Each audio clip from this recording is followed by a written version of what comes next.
On this episode of the Infowars News Blitz, liberals sign petition to jail Donald Trump for hate crimes. A Washington Post article says stop calling them the media, and Michael Savage is pulled off the air. That and a lot more, so stay tuned.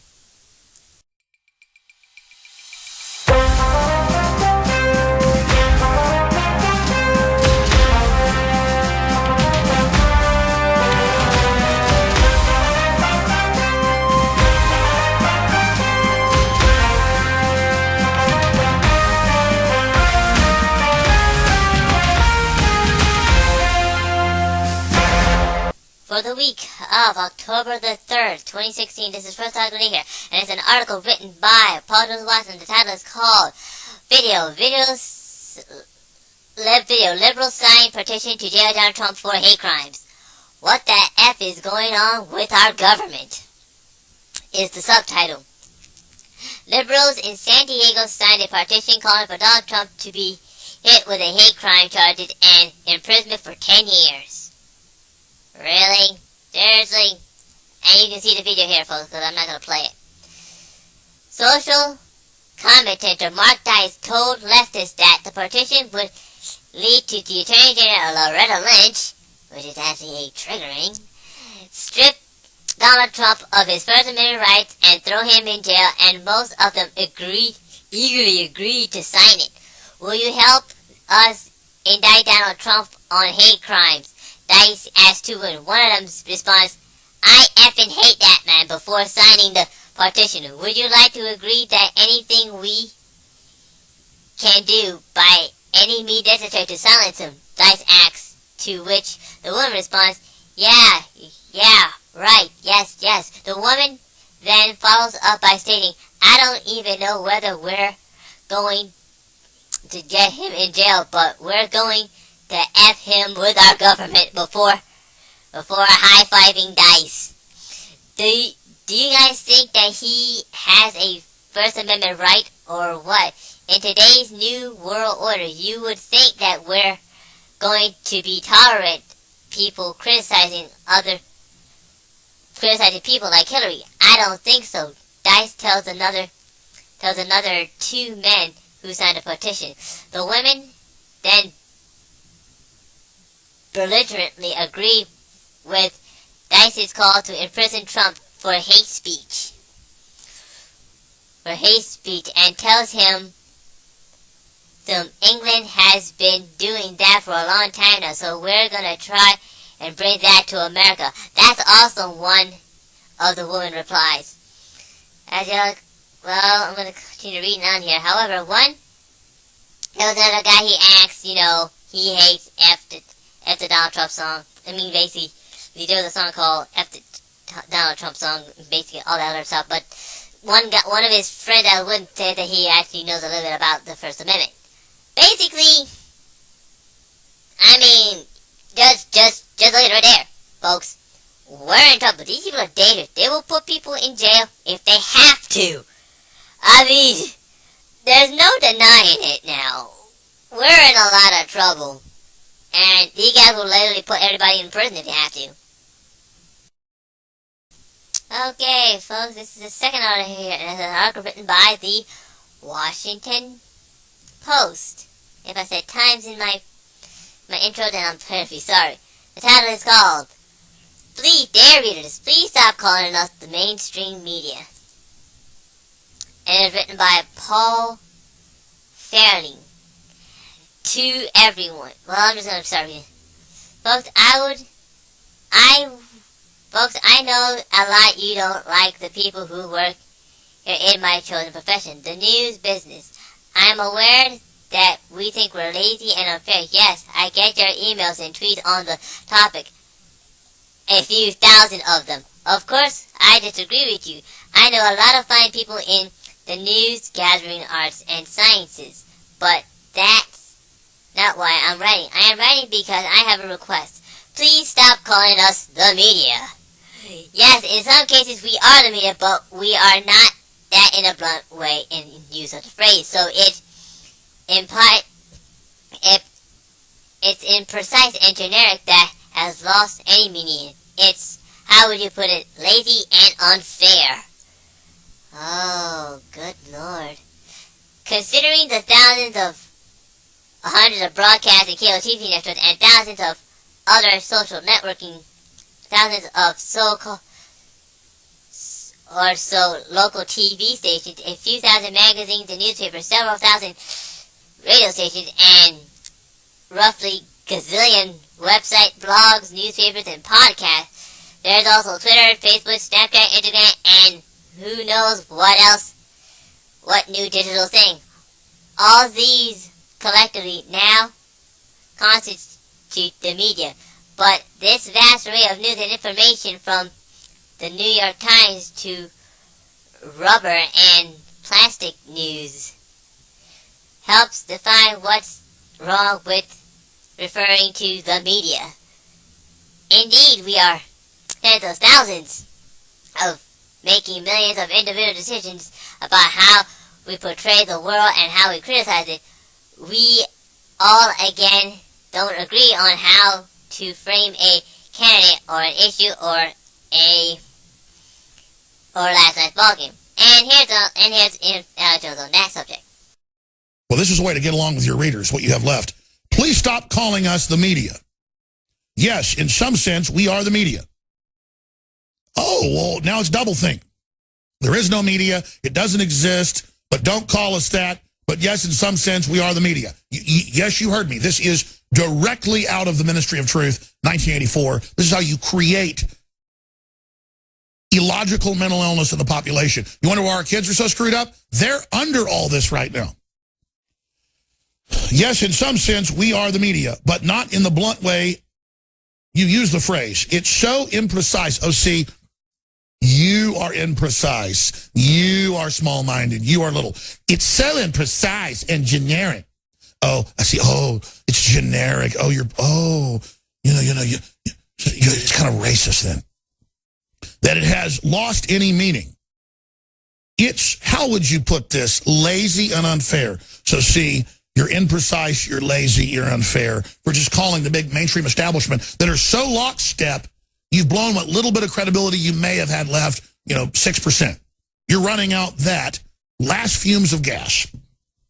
The mainstream media, the dinosaur media, is on its last legs. Its last fumes are gone. The engine is sputtering to a halt on the side of the road. You are being found on the side of the road dead. Now, here comes the mind control. Fact. Fact is, see, you're lazy, you're stupid now. We're going to define what the media is because it doesn't exist, but it does exist, but only when I say it exists. This is mind control.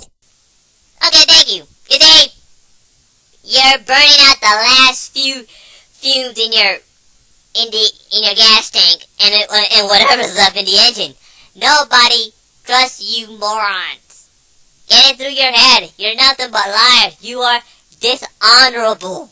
I mean, you just heard what I just said. There's no way anybody else could be dishonorable than you guys.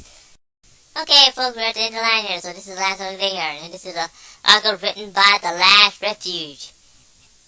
And the title is called Popular radio show host Michael Savage broadcast shuts down nationwide as he discusses Clinton's health. 2006. There are trillions of dollars at stake. Wow. This is quite remarkable. Michael Savage is a very well-known radio talk personnel. The Savage Nation is a nationwide syndicate talk show that is the second most listened to talk show in the country, with an audience of over 20 million people. 20 million listeners and over 400 stations across the United States. Earlier today, he was discussing his prospects of the presidential debate and giving examples in current anticipation debate bias. In addition, the broadcaster began discussing Hillary Clinton's mysterious health concerns that Savage believes might be Parkinson's. Almost immediately, without any notification, New York tri-state area radio station WABC Radio TV cut Savage off the air and replaced him with a lesser-rated Curtis and Cosby show. Oh boy. Shortly afterwards, as Savage discovered the issue and began discussing what is going on around the the New York broadcasting area, all Savage affiliates nationwide cut off the broadcast and replaced the live transmission with recordings of his previous show. He has been recording the second hour broadcast today that explains what was going on, and as he was going on in real time. So the Savage, and as Savage began finding out what was happening, the explanation accumulates fast around the 23rd hour point of the radio. So there you have it, folks. Savage is off the air, and when he complained about it, it took him off of his, then they just pulled the plug on him immediately. It was a year ago that the reclusive Matt Drudge of DrudgeReport.com visited Austin, Texas with an unannounced emergency message for our listeners.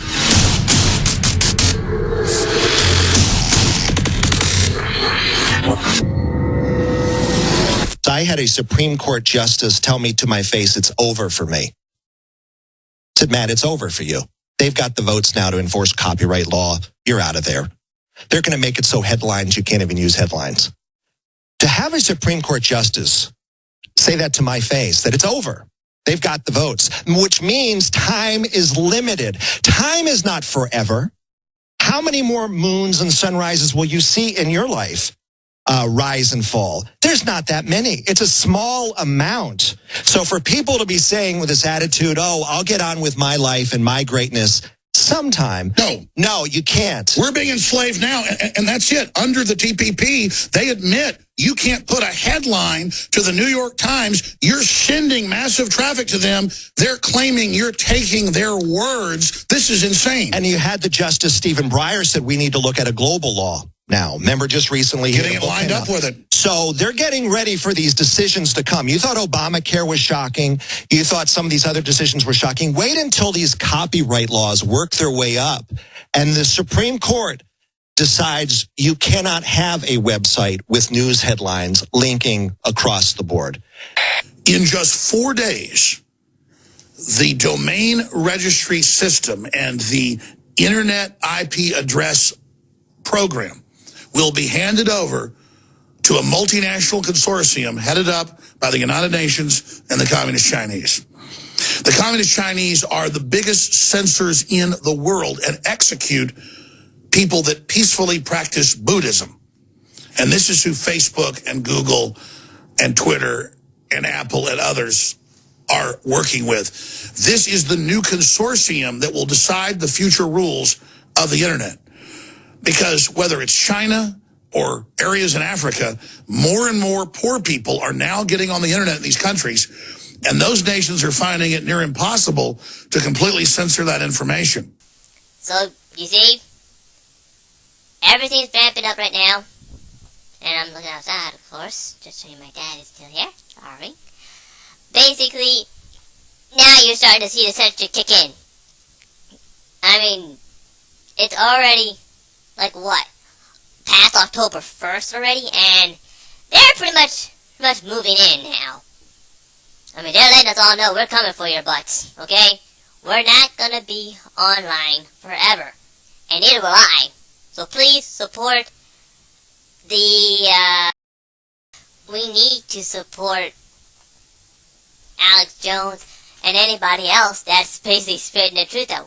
They're not gonna be online for much longer if Hillary Clinton gets into the White House, because she's already admitted that she's coming after everybody next. Okay? This isn't a game. This isn't a joke. They mean business. These authoritarians mean business, and they're not going to stop. Alright? Well, that's all the articles I have for you today. If you'd like to find more about these articles, please go to the link below, go to Infowars.com or PlaceOfPlanet.com. There you can find hundreds of articles. Those are just one I have read for you today. This is the Infowars News with. I'm Infogun, not from Theory number 3. Please like, subscribe, and donate. And please support those that are basically trying to get the truth out. We may not be on the air for much longer. I won't be on the air for much longer, for that matter, alright?